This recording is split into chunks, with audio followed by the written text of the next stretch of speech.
The Baseball Hall of Fame is one of the most prestigious institutions in all of sports.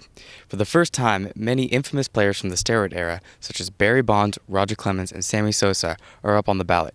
The question arises if these players who definitely have the stats to get in should be allowed in due to their history with performance-enhancing drugs. A group of people from the Baseball Writers Association of America does the balloting and decides who will be allowed into the Hall of Fame. People think he shouldn't be in the Hall of Fame because he took steroids, but there's a whole group of dudes in Major League Baseball history that took steroids. I mean, they call it the steroid era for a reason. You can't rob those group of guys. Bonds and Clemens were listed on the infamous Mitchell Report, which was a 409-page report lists 89 MLB players who allegedly took steroids or some other performance-enhancing drug.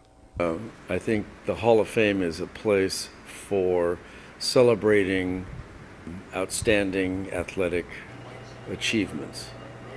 It is difficult to measure the effect that drugs will have on sports, and because it's difficult, we can't assess the impact the drugs have had on an athlete. I feel like the media just has a bias towards Barry because Barry was never down for the media. So I think this is just their way of getting back at him and you can't be in the Hall of Fame. Ha! There are always advantages conferred by time.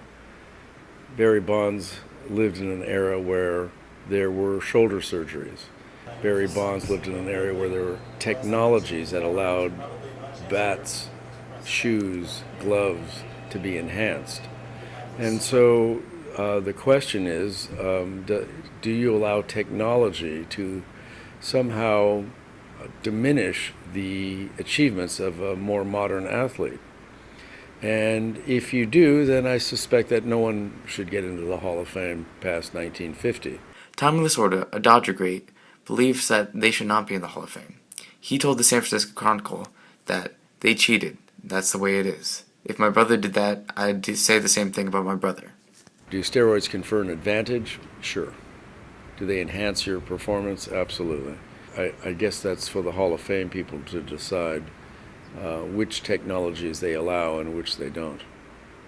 If history is an indication, many of these players will not get into the Hall of Fame in their first year of balloting. Last year, Mark McGwire, an admitted steroids user with Hall of Fame-worthy stats, did not get in and only received about 20% of the 75% vote needed. For Chapman News, I'm Ryan Vertonley.